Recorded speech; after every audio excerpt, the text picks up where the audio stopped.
একটা বুড়ো মাজা কুজো করে রাস্তা দিয়ে হেঁটে যাচ্ছে, মাজা কুজো হয়ে গেছে, লাঠি হাতে। একটা যুবক ছেলে এসে বলছে, ও বুড়ো, তোমার মাজা এত কুজো হয়েছে কেন? তা উনি মাথাটা সোজা করে বলতেছে, বাবা এই পর্যন্ত আসো, এই পর্যন্ত আসো, মাজা কেন কুজো হয়? জামাত ইসলামী সংস্কার চায় না, জামাত ইসলামী নতুন সংবিধান সংরক্ষণে ভূমিকা রাখেনি।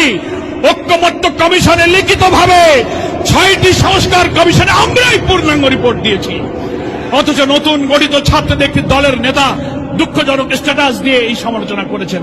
ওনারা চাচ্ছেন যে আমরা ওনাদের একটু সমালোচনা করি, কেউ তো ওনাদের নাম নেয় না।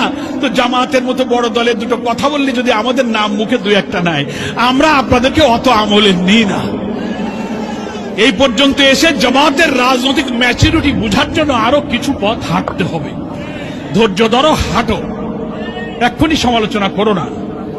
সামনে বদ্ধদূর যাবা, লেখাপড়া শিখেছো, তোমাদের জন্য দোয়া করি।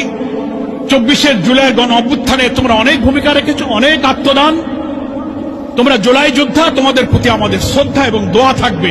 কিন্তু বড় বড় রাজনৈতিক দলের এমন রাজনৈতিক ভাষায় সমালোচনা করো, কিন্তু অশ্লীল, অশোভন, অরাজনৈতিক ভাষা ব্যবহার করাটা কোন রাজনৈতিক দলের নেতাদের জন্য শোভনীয় নয়। সকলকে আমি ধন্যবাদ জানাই।